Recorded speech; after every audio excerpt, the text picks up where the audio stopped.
everybody? Back again, Warp Charge Gaming live. Brad and I are from Battlegrounds here right now, and then we got Zach and Chris hanging out with us tonight as usual. And this is episode 4 of talking about the wonderful game Infinity by Corvus Belli.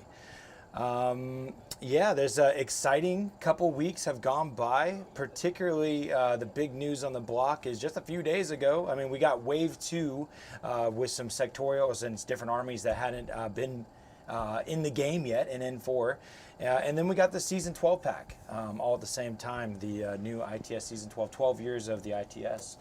And it's awesome. I'm super excited about, I mean, I got the first mission I played out of it was Power Pack, which you can see on the channel, versus the Invincible Army, with the new QK that just got brought back in with Wave 2, with a little bit of help from Zach coaching me along there, working on the double combat group. Notoriously, I think as a new player, as a new player symptom, I like to shove all my orders into one group, especially with the 15 order count, and then to kind of refill that main pool with the secondary pool, or just like have. Well, I mean, I wouldn't call that a new player symptom. That's a new strategy for N4. Sure. Like, everyone's going to need to change their mindset for that. Yeah, I guess that I feel like I haven't adapted or gotten strong with the 2-order pool concept, and that was something that existed even in 3, but even more so now. You have to really make decisions on a double pool if you try to have them both have a lot of activities going on. So just trying to take really thinking about the order expenditure of the armies and who's going to be getting those orders and making 2 supporting combat groups. And that's where NCO and tactical awareness is a way that you can bolster that a little bit further. Got Andrew Simmons shouting out there. What's up, buddy? I saw you tuning in when we had we got another big thing that happened in Warp Charge Land is we got a 5th camera integrated in, which is really exciting. Just for the sake of throwing out some news right off the bat, I can show a little bit about that action. I got some pictures of some boards here. Check out the forest board. I just posted a little mini video giving a little tour of this. I'm excited about the forest board. It took me freaking forever because our poor Warsenal Terrain here, I believe, is the company that made this stuff. It got a bit trashed at the store. It's been around for a long time, and so I had to kind of get the MDF to talk and ingrain it here with this aquarium terrain and whatnot. But I'm really excited to play on this bad boy, and that's gonna be fun. Yeah, I like that board because I think it's a good epitome of the new N4 cover rules, because that board would have been probably unplayable in N3 simply because of how cover worked. But because now that height matters, and the cover doesn't require like 1/3, I think this board is a really good example of what you can do in N4. Yeah, I played Brad on that board once. I don't remember what the context was. It might have just been for fun. But it was OSS versus, I can't remember what he was playing. And the sniper it was almost a joke. It was basically just like, I shoot you, you have no cover because technically you don't get a third covered. And it was just like one after another, just murder one guy after another. It was pretty brutal. But nowadays, you could easily play much more differed terrain than you could before. Yeah, it's not as important to have those 90-degree angles where you can slice your model a third and still get covered. Now it's just like, well, you get a more organic terrain, I guess is the way I'm trying to put it. Mm-hmm. Yeah, I think you'll be more imaginative. It has been really fun with that. That I do really like the N4 cover rules. Here's a desert board that we did a few bat reps on. I actually integrated some, I think it's Micro Art Studios, different MDF terrain.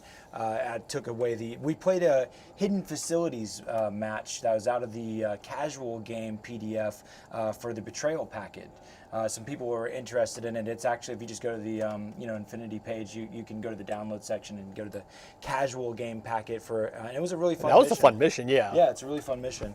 I built kind of a hidden facility, if you will, and we did a combined. It was, Luke went hard on me with a avatar and came running at me with Norkius as well.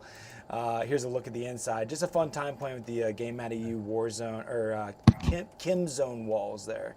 Kind of cool. But yeah, looking forward to things to come with a 5th camera now pointing at the at the dice. We actually can have a street view, kind of like this Avatar forest look here. You can see the camera right up on the action and looking through these crevices. It's going to be a lot easier to see the under the board AROs and whatnot. Yeah, you've been nuts with those cameras. It's been really fun. Someone needs to take your credit card away.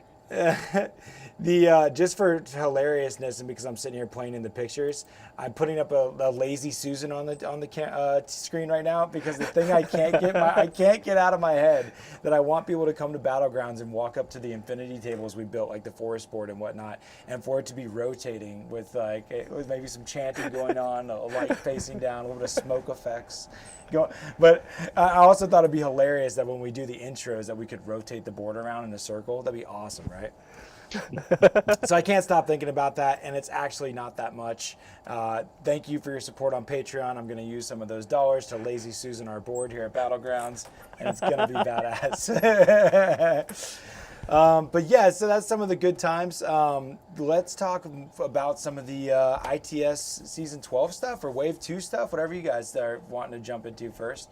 We got QK patch on Zach's head there. So I know you're excited about some QK. I'm loving the new QK. Man, was the Azrael that thank you for bringing off to the shop here for me to get to put in some bat reps, but was that thing, because it's in vanilla Hakkaslam. It was trash. It was absolute trash. It was, yeah. It was. It really was. It was not even worth talking about. But did we? I really feel like he epitomizes his name Azrael, named after the angel of death. Did we get to even see how cool he was, though, before QK came out? Was he not a vanilla option? No, he was not a vanilla. Oh, that's cool. So as QK dropped, then we also got him as an option of vanilla. Yeah, we got him and the John Bazans and the Sec Band. Yeah, guys, he really rocks. He's a heavy infantry profile with armor 5, BTS 6, I believe. No, I think he's BTS 3. I think that's still his weak point. Yeah. Oh, really? Okay. Well, Yeah. he got the big armor. Yeah, I think you're right. Yeah. Oh, Armor yeah, 5. Yeah. But the goodness is that all of it, whatever profile you choose, it's going to have continuous damage on the weapon and +1 damage at that. And he comes with an AP HMG option or a Feuerbach +1 burst. But man, 4 shots with that bad Yes, boy. Eric Hofsa, but no one cares about Hofsa still because they didn't get anything new to match their background. Oh. What is the Hofsa again? The Hofsa, are they linkable? they are wild card linkable. Yes. Oh yeah, the guys that hollow project or not hollow project. The Hofsa background is that they are command cadre. They went to command school. They've gotten all the training to be leaders and to integrate and to help integrate all the various different aspects of the QK force. And they got absolutely nothing in their rework. Yeah. They didn't even get any price change, I don't think. They got nothing. Are we saying they got continuous damage though, or no? No. They got nothing. They got Absolutely nothing. Gotcha. I think that's probably just from what I can gather. You know, the ones that are out right now, they're just they're like, well, we'll give you a couple things to make it sort of relevant, but we're not gonna rework the whole sectorial yet because we want to do that. Yeah, glad you spent all that time at officer training, but this Ghulam over here who's just smarter than everyone else, he's just better at command. Pretty much. So let's just go with that guy. Yeah. I had a lot of fun playing that new Azrael model, a lot of fun playing QK. And Hakkaslam in general has been kind of like Rama, Yara Haddad has been super fun to run, and that made Rama. Honestly, I was telling Brad before the show that Rama started being comfortable for me when I added Carmen in there, actually. Just having my Carmen with an antipode and some smoke, I was like, okay, like I can move around now. I feel okay. Smoke is a nice tool, and when you get used to it, you kind of miss it when it's not there. So ITS Season 12. So one of the fun things we did is our community here is that we chose 3 missions. This was Brad's idea to play for the next 2 weeks. And then we'll, switch out the 3 missions and play something else. But when we come to have our meetups for our, just random game days, we're going to bring 2 lists of the same faction as if we were showing up to a tournament and playing one of those 3 missions. So we're still bringing 2 lists each time, but with variable different factions we might want to play. And of course, like as if it was in a tournament, so 2 of the same faction. So looking forward to that. We're going to do Mind Wipe, Safe Area, and Frontline to kick it off. So 2 kind of area control based ones, and then I think some of the funnest types. What is the mission? Unmasking and looting and sabotage and power pack, and the damn mission that we're playing, Mind Wipe. Mind Wipe. Yeah, that's new to the season 12 as well, right? Mm-hmm. There's not too That's many. brand new. There's not too many brand new ones though. Is Mind Wipe, and I can't remember the name. Mind Panic Wipe Room. and Panic Room. Yeah. Are the only new ones. So some of the big things is like, one, I was super surprised that you can still remove. Now this is we've talked about this a little bit, but you can remove 2 orders from limited insertion. Limited insertion is essentially not a thing, right? Like there's no protection of only taking. It was an ITS 10 and 11 rule. And we're thinking that, like, this seems like the consensus of people that are like, it's not that bad, is that there's a lot more NCO tactical awareness. NCO. Like that the N4 has kind of compensated for this already. Would you guys think that's kind of what's going down, or? Yeah. I think orders are really well compensated. And even if we didn't have that case, the order difference between 10 and 15 orders is not huge. I mean, it's noticeable, but not as noticeable as 10 and 21 or something like that. Yeah, like 10 and 21 were used to be, but now that 15 is the most. And Chris, you're not coming through if you're talking. No. I got you now. Yeah, it's just your mic's Very, a little very rough. light. All right. A little rough. You're looking good though. I guess there's data trackers and liaison officers are a little bit more few and far between, if not there at all. Liaison really, right? officers not there. I think data tracker is on 1 mission. I think it's one mission has data tracker. Mind Wipe has kind of a data tracker-esque quality to it, but you're choosing a hacker and they get a regular order. Irregular order and a special program. A special program. Yeah, which is pretty cool. Classified still around. We still got the classified deck, of course, and HVTs, which is just, after playing so many of those core rulebook missions, it was like, oh my gosh, classifieds and HVTs, this feels right. It's good. I was happy. Yeah. Yeah, and as for Panic Room, I really like that idea they went with, where you add something to an existing troop. Like this one, you add a special program to an existing troop. It makes them feel like they're more of an operator for that particular mission. Yeah. And that they're an important individual. Mm-hmm. I forgot the name of the mission in N3, but in Mind Wipe, you have to have anti-material close combat weapons or D-charges. Yeah, or looting and sabotage is the Looting same and one. sabotage, yeah. So, like, I remember in that mission in N3, you could do it on turn 1. You could go beat down their crate or whatever. And there was only 1 in that mission.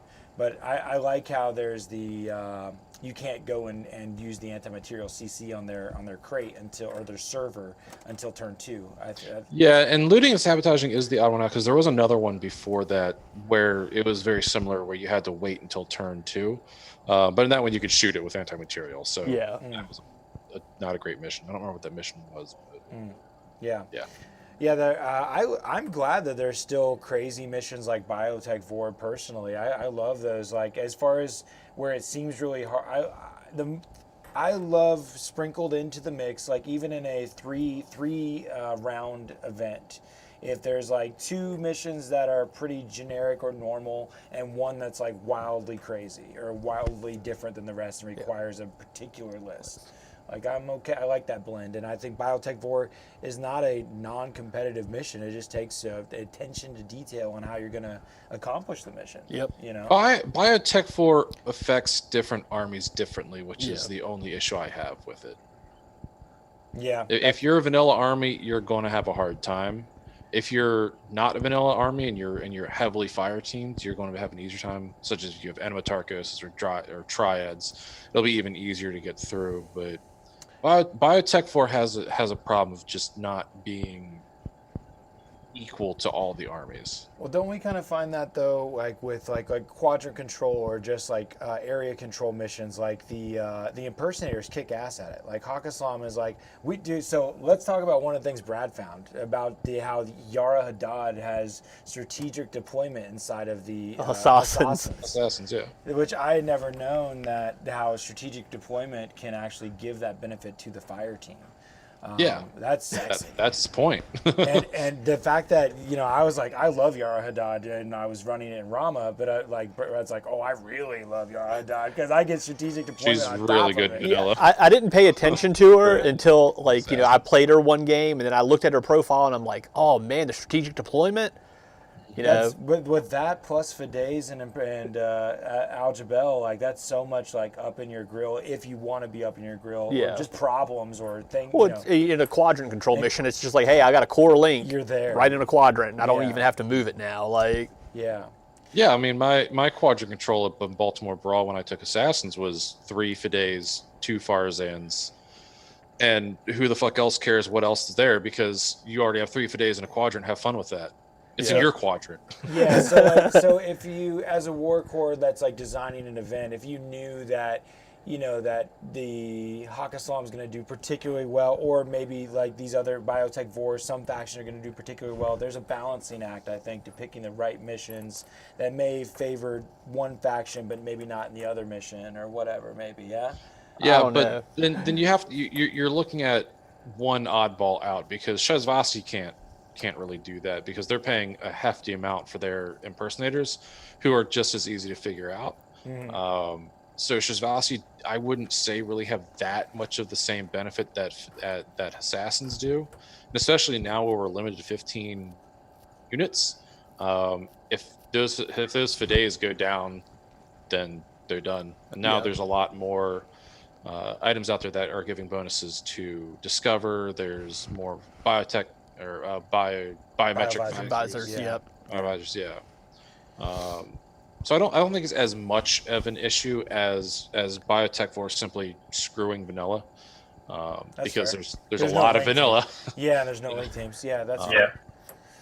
What about there's medium infantry. Some of the things that we had in our previous ITS 11, like we don't have medium infantry get forward deploy +4 any longer. But they got 4/4 moves. The forward deploy was to counter the fact that they were slow. Right. What is some? Is there anything? I haven't got to honestly read the missions front to back. I'm just like the new scoring system is very interesting. Yeah.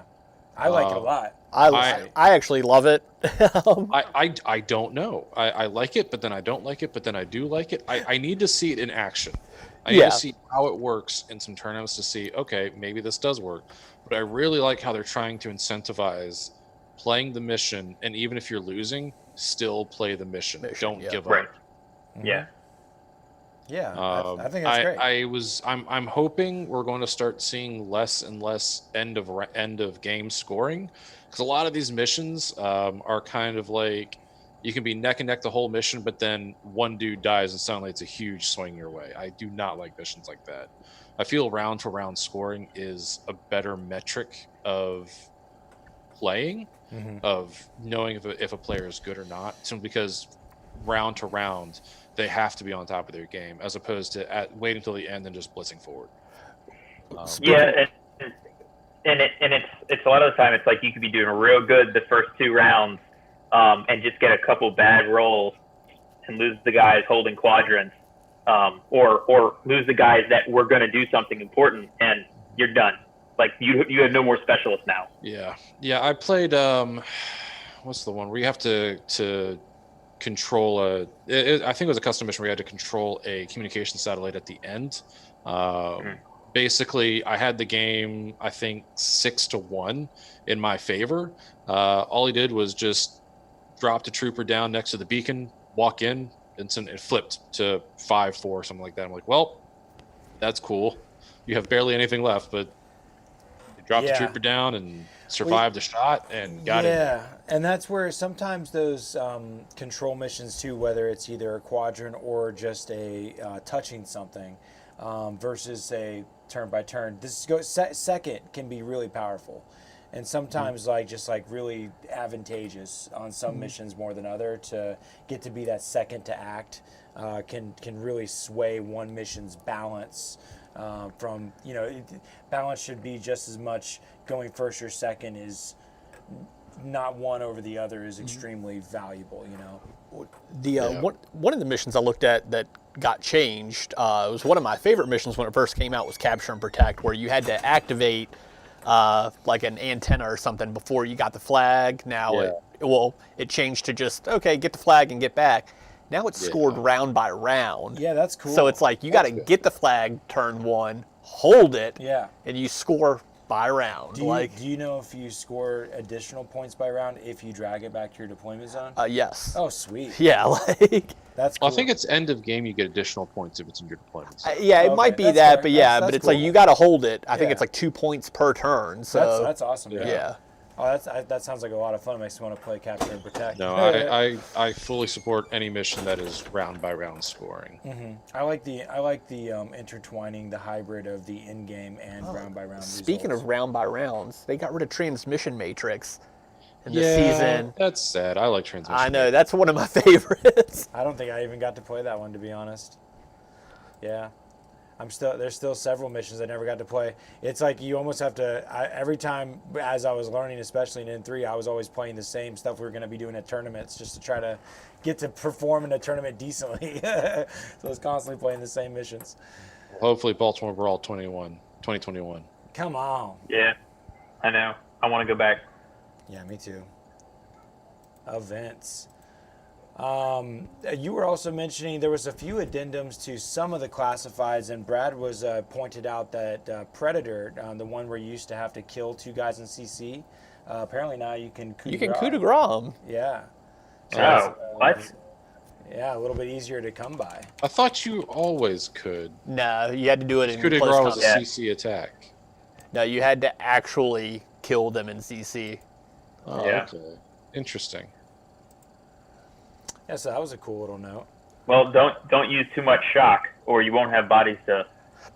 Well, I Coup de mean, yeah, grace. that extreme prejudice and the coup de grace, I mean, even changing the coup de grace is still hard because, man, shock is Yeah, it's everywhere. going out Yeah, like but- candy. TA is also everywhere. Yeah. Yeah, yeah. Yeah, easy enough to kill somebody. Yeah, so just so that we're clear for the people that haven't read it yet, it's 3 points for winning. It's 1 additional point if you score at least 5 points. So that could mean you could even lose the game, but if you scored at least 5 points, you're going to get a tournament point. And then there's that's the are you talking about the new? the tournament scoring? Yeah. Yeah. Oh, So gotcha. Okay. There's the offensive bonus, the defensive bonus, and then just winning. So if you win, you get 3 points. You get an offensive bonus if you get at least 5 points. and that's even if you lost. And then you can get defensive. You get +1 point if you kept the game within a 2-point margin. Yep. And I think that's only if you lost. That's a losing victory point, right? Yeah. I If think you so. lost but kept within a 2-point margin. Yeah. So if you win, the most you can get is 4. If 4. you lost, the most you can get is 2. Yeah. Yeah. So you're always trying to get to 5 points, but at the minimum, you're trying to keep the game within 2. Yeah. Yeah, I mean, it'll be interesting to see that because you can put losers against folks who got ties. Yep. Because I mean, if you got a tie, you got 1 tournament point. If you manage to if you both get 5 or more, then you're both at 2. So you could very well be paired with people who are tied as opposed to people who lost. And some people get loud about that fact, but I haven't studied the missions enough to say that that's not okay. Like how many times is you're gonna score? I think that will even out because if you lost your first one simply because you're not great, but you tied your second one because you know the game and you managed to keep your opponent to a tie, then the person who tied probably is going to walk away with a win more often than not in practice. But I mean, again, we need to see this new system in action to really see how it's working. Because this is not something I've seen. So All right, come on, next week, tournament. Gosh, can't wait. I'll send a robot with arms to move my figures. Just get your hazmat Yeah. suit on. When there was a recent YouTube video from Corvus Belli with and Bostria, Carlos, he's all just like, if you can, keep it safe, but please give us the data. They really want to see too, like, how the N4 is performing, and they're, we can't get to see like we usually do. Yeah, and I know there's some folks planning tabletop simulator tournaments. I know Old Dominion's going on Tabletop Simulator. Vol is running some tabletop simulator tournaments. He has been this whole time, so that's nothing different. But folks are going to tabletop simulator for tournaments, and it's working for them. That's great. Not my cup of tea, but Do we know whatever if, keeps the game going. Is Corvus Belli accepting that as IPS official? Yep. They are. Oh wow. Yeah. Oh cool. Well, I mean, I don't see why not. I mean, it's again, Interesting times. the spirit of Infinity. As long as nobody's trying to cheat and you can play an effective, real game. It's just virtual reality. Yeah. Even though you do have to be more liberal with certain things, like whether a base is sometimes the physics of the terrain features just won't let your base touch the wall all the way. So you got to do a lot of the declaration of intention and whatnot. We'll have to wait for New Zealand to post results too, because they have like three COVID cases for the whole country. So, I think there's no lockdowns, there's no social distancing stuff. So they'll be like one of the countries of the world hosting ICS events. I know, right? We can all sit there and drool. Pretty much. Yeah, right. Jealous. I need to get my War Core points. Hey, honestly, I ran out of them. It's like a weird Twilight Zone whenever I watch a video of a tournament without mask on and shit. I'm like, wow, that's this other life. What year is this? Yeah, exactly. It's like this alternate reality.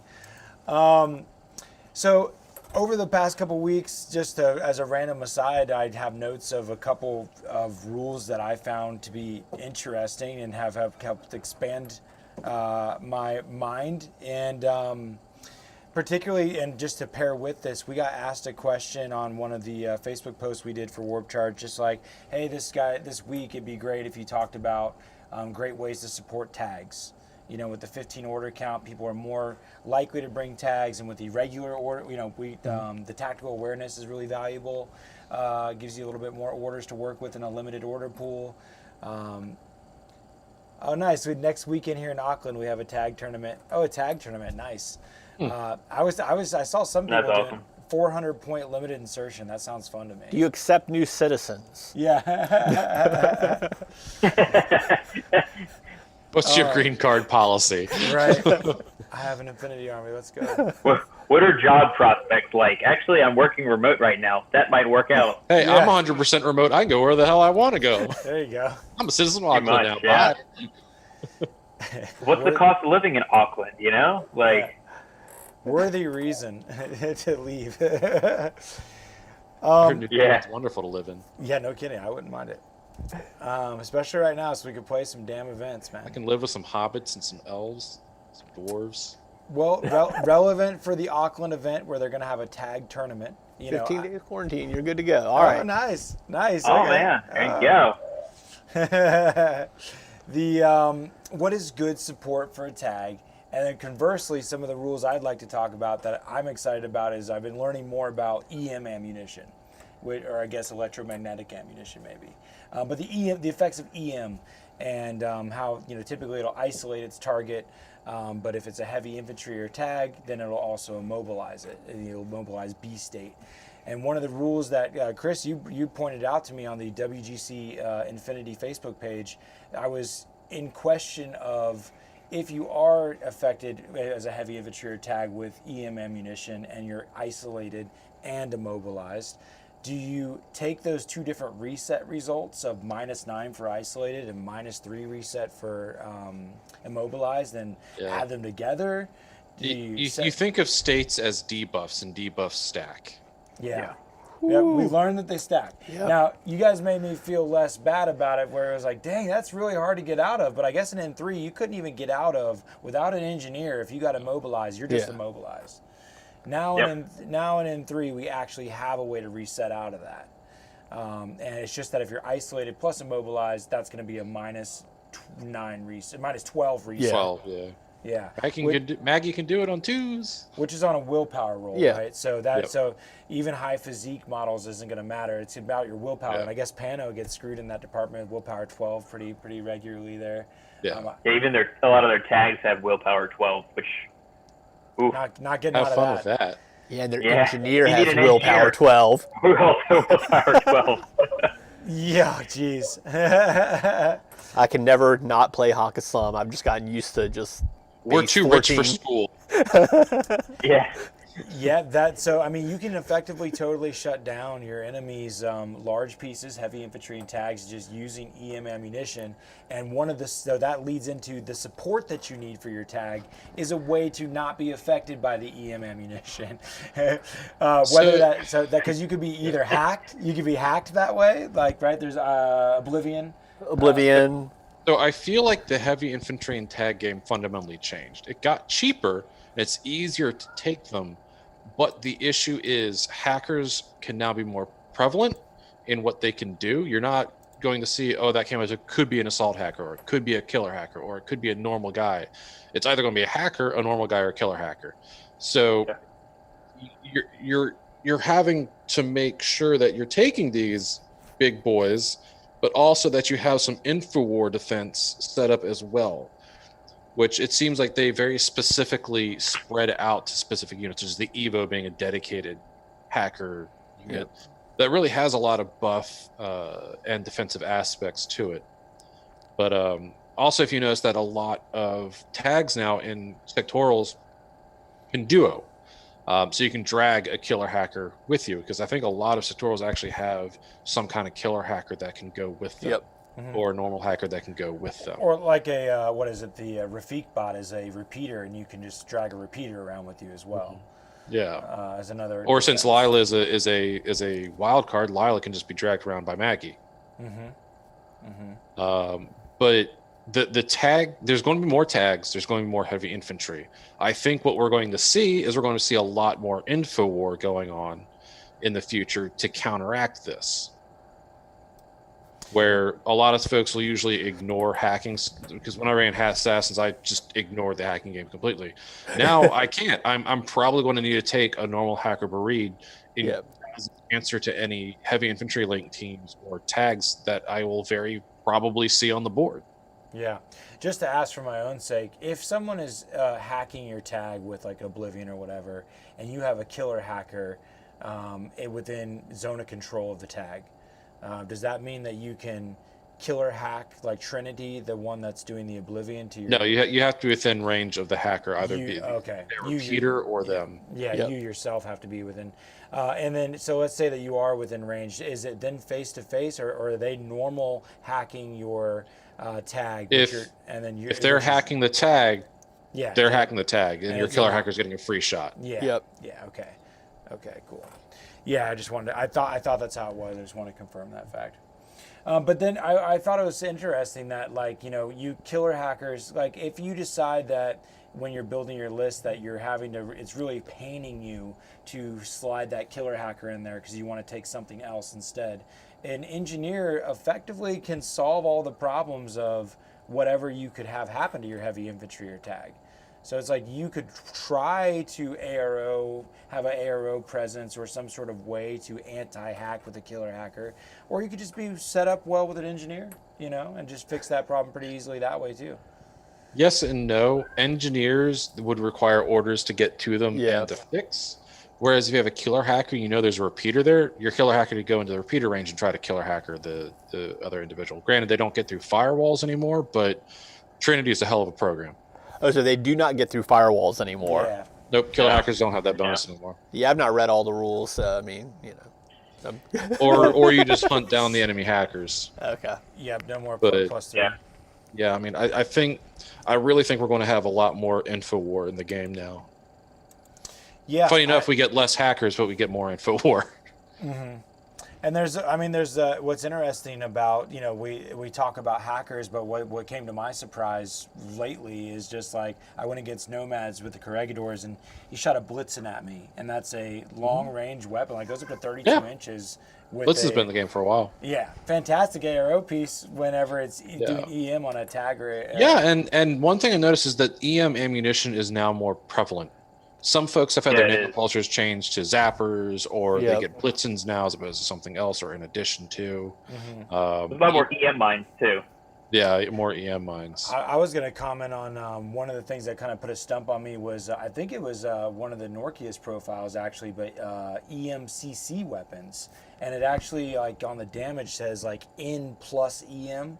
and I guess it's a normal attack with Yeah. EM attached to it. Yeah, EM has always been weird in close combat. EM, you always roll 2 saves. One is against your armor for an actual piece of damage, and the other is the EM hit, which you're rolling against. And that's a BTS and Yeah, that's a BTS half. If it gets through, then you take the effects for being hit It's with 2 EM. BTS saves, right? I think it's 2 BTS. Yeah, I think it's AP. 2 BTS Yeah, saves, it's yeah. like double action AP.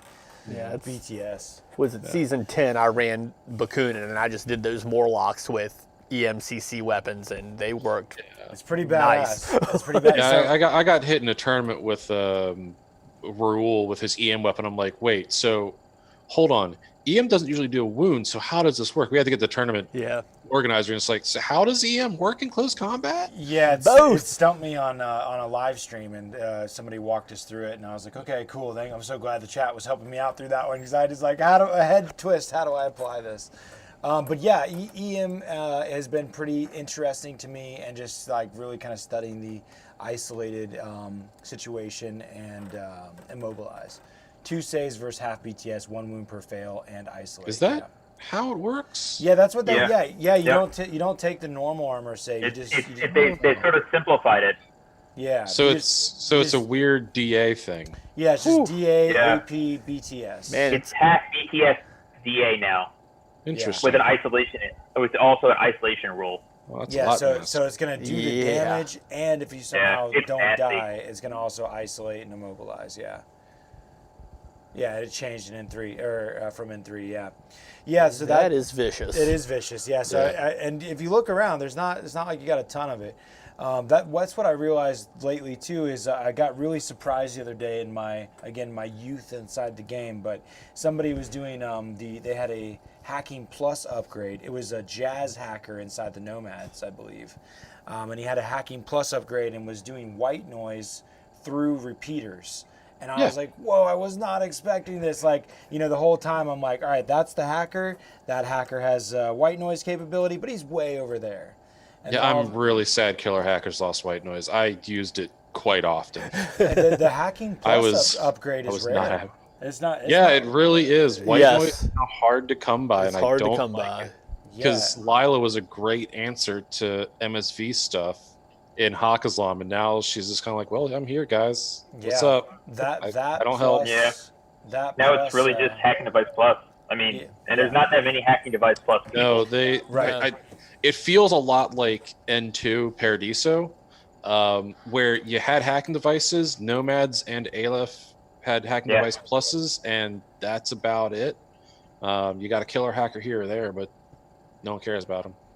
I'm sorry, no, they didn't have killer hackers back then. It was just hackers. Yeah, it was just hacking. Killer hackers came in Paradiso in 3. Yeah. Yeah, so it's a weird economy. We're going to see we get a lot less programs and hacking devices, but with all the heavy armor and tags and ammunition, I feel like we're going to be seeing a lot more info war just as a necessity. Yeah, that comms attack, and I mean that's heck, even the Mudawise with the jammers and the Emirats. Emirats. Yeah. There too. That stuff's all. Those are great counters to tags. And so when we talk about, just to go back to that question of like, how do I support my tag? One thing I would recommend is not pushing it too far out into the middle too early. It's like these threats that we're talking about are the things that you need to be able to recognize your opponent having access to and not allowing your tag to get easily defeated by one of these counter weapons. Yeah, the 9-point mutt is the most dangerous thing in the world to attack. Right. Yeah. So sometimes He's got a boarding shotgun and an E merit. If he survives getting shot with his E merit, then he's just going to boarding shotgun you till you're dead because you're immobilized and Yeah. isolated. So maybe instead of killer hackers and engineers, sometimes it's just about taking hunters and recognizing what you need to go hunting. Whether it's parachutists or forward deployers, or maybe that's if you're using impersonators, that's what your speculo killer goes suicides into, is the guy that has the EM grenades or whatever. Or having a strong ARO game. And cover. Strong ARR game, and I Yeah. mean, just being careful with the tag. It's not a Rambo piece, Yeah. I played It's too for. expensive to be. Yeah, I mean, I was like, tags are terrible for a couple of years because I just was like, oh, I'm going to Rambo these up the field and kill everything. And it's like, no, I gotta Yeah, Put them Maggie, upfield, Maggie has take always them been. back. Yeah. I use Maggie the same way that the Hakazam Doctrine states in the book. It's a hammer. I'm sorry, it's an anvil. It Yeah. sits there, anchors aside, takes out what it can while everyone else pushes against it. Yep. Yeah, definitely. You don't Rambo with a tag. You use it decisively where it needs to be and then pull it back to safety.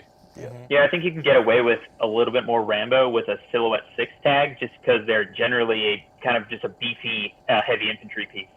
But the big Silhouette can't hide enough. They're always getting shot by something. And so three structures, no matter Silhouette Yeah. 6, 7, or 8. The ones that have 3 structure, I mean, a missile could take you out. So Yeah, that's a or weapon. continuous damage. Oh, I get terrified by explosive with the tag. Yeah. Because if you played enough to get a one shot on a tag from an explosive weapon, it feels bad. It does. Or I mean, a crit now too. It's like, okay, now 4 saves. You know. Yeah. It feels worse. Yeah, because I mean, if they're in a link team, that's a 2-shot missile launcher. Sometimes there's missile launcher plus 1 burst. I don't know. Like maybe that's something a Feuerbach plus 1 burst inside of a link team is something you could really go against. But yeah, you can die easily from those type of weapons and having the right stuff. And just like what I was thinking of just now is one of the things I've seen lately from newer players, and I know I've done the same thing, but wanting to put too much in ARO duty. And if you are going to it's very tempting to put your tag in ARO duty, especially There's a balance. Especially even suppression. If you go second and how you can start out in suppression. Sometimes putting your tag in suppression starting out the game when you're going second is like, yeah, I want to do that. It's just important that if you're going to put it on ARO duty, you recognize what it's going to potentially be going up against in that turn, and that it has a retreat, that you find the biggest piece of terrain. Put yourself out in the open and take some shots, but have a place to fail your guts to and be able to go out of line of sight after the fact, because you can't go prone, obviously. Yeah, you want to waste the opponent's orders without losing your own units. Yeah. Well, and you also really need to make sure that if you're going to go in suppression, you don't go in suppression like completely on one side, because you've only got 24 inches. It's very easy to go, oh yeah, I'll suppress, and then you're like, I can't hit anything right now because they're shooting me with a sniper rifle, and they're just gonna get that first shot. It's free, or a missile launcher. So if you're going to go in suppression, being more central in the board is pretty important. Yeah, or a nice tight lane. Of course, you can always opt to break the suppression, but then it's kind of a wasted activity in the first place. Right. But on that subject of AROs and how to figure out your defense, like how much you put in defensive position and having that kind of fallback. I think hidden deployment is a really tricky one. Like there was a new player we had this week learning JSA. And it was hilarious because every time he said, we would be like, okay, what's that guy have? And he'd be like, whole paragraph of, I got mimetism -6 stealth, fucking martial arts level 4, and hidden deployment. He'd have this huge list of things. And, hidden deployment can be a tricky thing at first to get your head wrapped around. Yeah. And particularly like he was in his first game, he was going second. And he just could not resist the urge to jump out of hidden deployment and shoot somebody. You didn't know I was here, haha. And when to do that, if you're going to do it, is so clutch. Waiting till the end of their order pool, waiting till the second half of their order when they come into your line of fire for the first time. Hidden stack up on ARO duty. Yeah, Put your hidden deploy unit next to the TR bot. They take out the TR bot. They're like, okay, lane's safe, move across the lane, and then pop out. Right, yeah. Or like the double noctifier. Nobody expects the double knock. You bring the one, and then they're like, okay, I got that. I figured it. Cool. And then you bring the second one. They're like, no! Right at that right time. I love bringing out the hidden deployment on their very last order, because then they can't deal with it at all after that fact, especially if you got them in the back, I was telling Brad in one of the bat reps we had, it was with one of our newer player, Luke. I loved his idea. There was a moment, like now the Imitrons for combined, they're no longer just like deployable equipment. They're actually line troops. So they can, even though they're 0 on all their stats, they're still troopers that can do things. They can go prone. They can do lookouts. I think they can dodge, but they have Phys 0, so they can't really dodge. But they can do easy things like lookout, right? And so he needed to get his Noctifier to reveal itself so that the order would be in his order pool on his next turn, but he wasn't getting any AROs for his hidden deployment. So he used an Imatron to look out to be able to give the option for his entire army to get a dodge opportunity, and that broke the Noctifier out of its hidden deployment to be in order in his next turn. I thought that was just funny. Something I don't think about. The fact that one model can have you across the entire board get to change face at a -3 fizz, that's pretty cool. Within 8 inches, I think. I probably still would have kept it in hidden deployment because people forget about the hidden deployment stuff by turn 2 and 3. He was low. That's On, what you yeah, he was low on orders. But no, the lookout. I made a cheat sheet today. Okay. But yeah, the lookout, you can across the entire board. Like if Yeah. a model Oh, says damn. lookout. Okay, I thought it was just with the zone of control. Yeah, of it's the model. wild. Nope, Like, lookouts army wide. yeah. Whoa. So if you're like, okay, I see. Like somebody's like, hey, you got a free order. I don't know if you can do this to a camo token. Like say they gave you like a free discover. They show you the camo token on the second part of their order. Then you're like, cool. I look out, and you get a army wide change face at a -3 fizz, which is pretty wild. Has that always been a rule? I've never I seen never anyone used use it, it. or Yeah. never heard anyone even talk Well, about because it. before. lookout's an ARO, so you're giving up your ARO to do lookout. Oh, Yeah. gotcha. Yeah. But yeah. I guess like an Imatron, its only ARO Just is look out. to exist. You might as Right. well make it look out. Yeah. That's fair. Yeah. Or if you're in a crucial moment where it's like it's worth its life to turn everybody else around, you know. Yeah. Hell, 'cause What I- can declare? Does it have to be a trooper? I was about to say, I think even like a helper bot, like a slave bot, can do Yep, lookout. okay. Yep. So Oh, that's a perfect use for a Doctor Yeah. Bot. ARO, yeah. Exactly. What? No, dodge in close combats. That's the use for the Doctor Bot. That's right. Yeah. So it's funny because I'd never seen that kind of thing either, and you don't even think about it. But sometimes when a newer player's reading the rules, they latch on to certain things that we gloss over time. But Yeah. it's pretty cool. That's why I love playing with a lot of different folks, and I also love doing the bat reps because we get a lot of feedback from all over the place. It's really cool. So I haven't got to check out the ITS Season 12 too much, like we talked about, but I'm stoked that it's around, and I'm just more thrilled to play more Infinity and utilize it. The box is great. Yeah. And it's cheaper than it usually is. Yeah, I was shocked. Yeah. Breakdown, I think is what it's called. Yeah, Yeah. ITS 12 breakdown. I'm down with it. Fun little lore tidbit in there involving the Concilium thing, which is kind of just a summary of what's in the rule book or in the lore book. You mentioned that you were wanting to tell us a little bit about the Azrael and the QK tonight there, Zach. Did you have some lore that you'd like to share with us? 'Cause I'd like to hear. Yeah, I can give you the basic information on the Capu Kalki, since you seem to be quite engrossed into them at this point in time. I love QK. Yeah. Yeah, Capu Kalki, or translated as the Men of the Gate.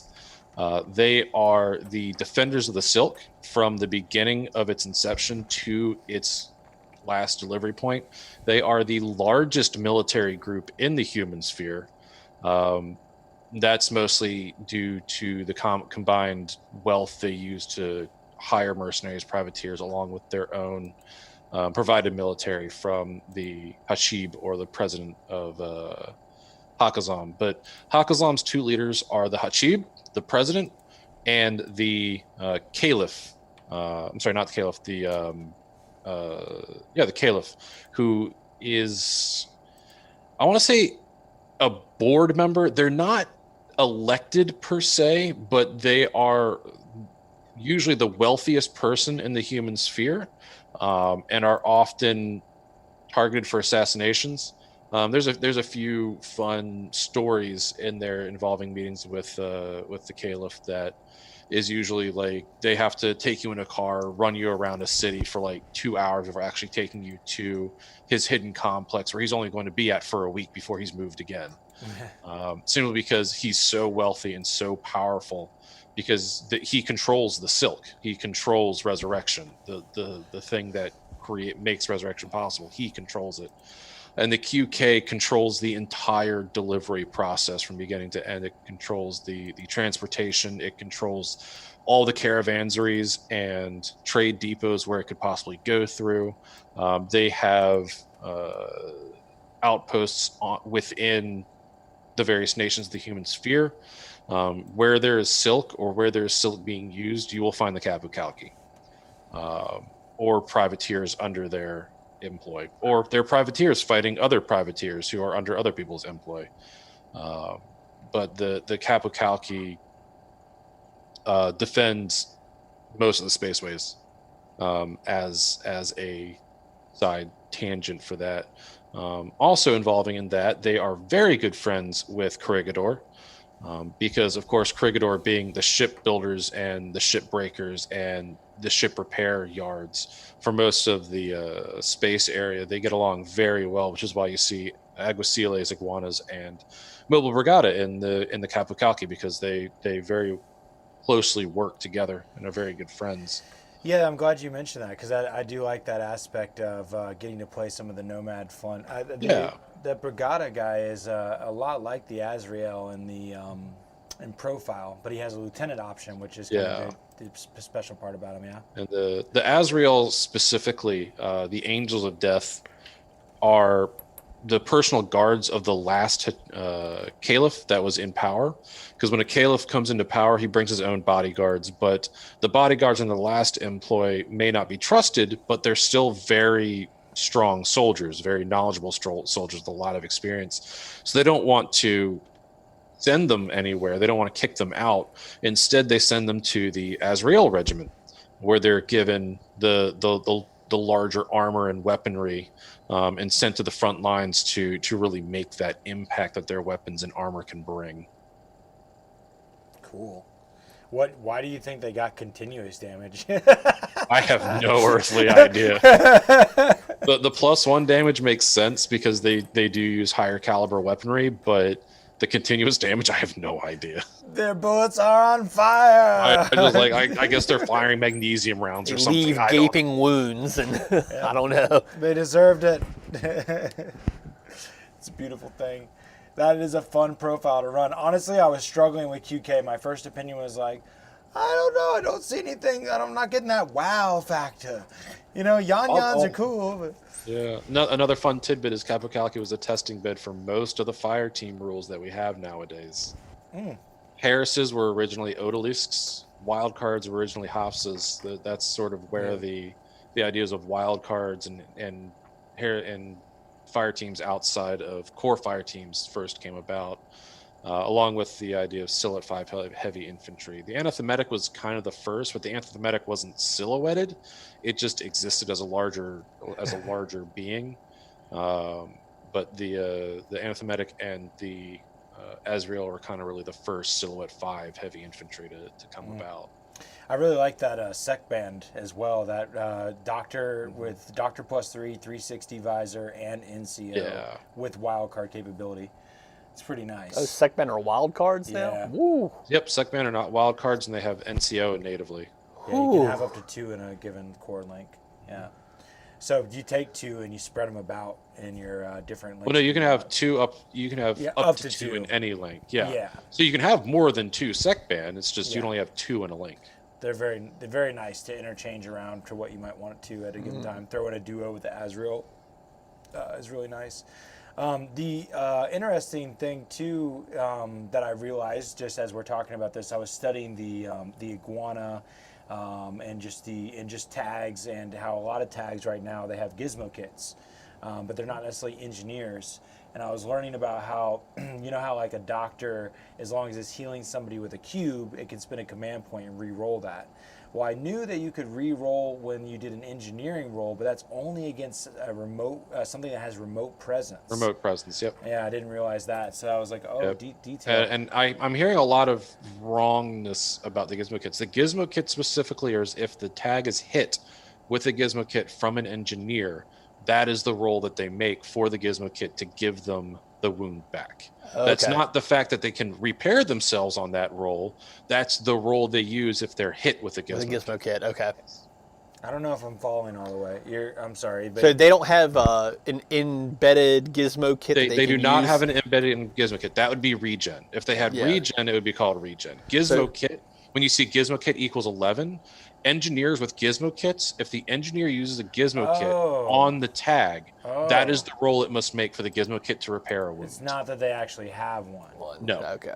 No. Wow. If they had a gizmo kit, it would be in the weapons profile. Gotcha. Yeah. So now I'm wanting to look at some of the. I don't know if any of the tags I've seen have ever actually had one. Then. No, none of them do. No. Yeah. Regen is regen. Gizmo kits are a weapon used by engineers to repair, and the gizmo kit doesn't repair on the engineers anything. It repairs based on the profile given in the thing it's hitting. Gotcha. So in this case, iguanas, I think, of gizmo kit 11. So if an engineer comes up, instead of doing an engineer roll, they shoot their gizmo kit at it, then it rolls on the gizmo kit profile fizz of 11. Yeah, gotcha. I'm pulling that up on the screen right now just to give that Are visual most of them aid. 11? Because I'm not seeing any that aren't 11. Yeah, I don't know if they're all 11 or not. I just know the iguana's 11. I think Maggie is 11 too. The two Yu-Ching tags are both 11. Maggie used to be 17. Oh, whoa. Yeah, it was better to gizmo kit Maggie than to Wow. actually repair That's her. insane. I think that's Yeah. it's Salamander's 11 as well. I think that's partly. It's kind of like how like bikers usually have a fizz minus. Like they'll have a fizz -3 on their dodge. Kind of like in 3, it was like bikers and didn't remotes and bikers and should have a -3 their dodge roll. It's kind of like one of those type of things that translated over. I feel like. Ooh, Jordan says pano tags are 13. So that's a bit of a boost for pano tags. Whoa. So That it means might your actually be gizmo better than... kit. Yeah, shoot them with the gizmo kit because you use your Yeah. BS to launch it, right? Yeah. Yes, use your PS to launch it. Yeah, so you shoot it with your higher BS, which is probably only a 12. Just sucks for those TO tags. Ooh. Ow. Sorry, Cutter. Woof. No, that's cool though. I'm glad you pointed that out because I was definitely overlooking the fact that they don't have gizmo kits and can't heal. Yeah, themselves. I've been hearing that a lot. I'm like, no, if it had regen, it would be regen. Regen Yeah. is a specific rule. That makes sense. And yeah, the iguana is a Yeah. perfect example of a tag that does not have the remote presence, so you can't go over there and re-roll it with a command point. And if you fail the roll, you actually reduce a wound. Yeah, and I'm really disappointed they didn't keep the manned tag discount because it's a really big thing that engineers for remote presence tags can re-roll and have that extra unconscious state, whereas man tags don't have that extra conscious state and can't re-roll. So now Maggie is about the same price as a what do you call it? What's the big pano tag? The cutter- Jodam. Oh, okay. The Jodam, but the Jodam has a far more reliable, even at whip 12, is a far more reliable method of coming back as opposed to Maggie. Dude, I Yeah. like what Jordan said in the chat that mimetism specifically only impacts enemies. So the -6 really? cutter actually wouldn't be affected by the Oh. shot. That's pretty cool. interesting. Don't remember. I don't know when the last time I actually played where I was interacting with my own guy with mimetism, but Interesting to note. Yeah, all right. that's the fun thing I about. guess that falls under the rule that negatives only impact enemies. Yeah, Yeah, that's what's so that's fun. true. Yeah, That's very strange. It's like, okay, this little piece of my field, you can see through it. right. Yeah, heck, I mean, just right before the show, like I've been trying to read up more intently on fire teams, and I'm not going to go too far into this because we're about to get out of here. But you had mentioned that I think there's been so many games where we've done coordinated orders and broke members out of a fire team by applying a coordinated order to them. We actually can't coordinated order members. Yeah, and I yell at the screen every time you do it. Yeah, you can't do that. You can't do that.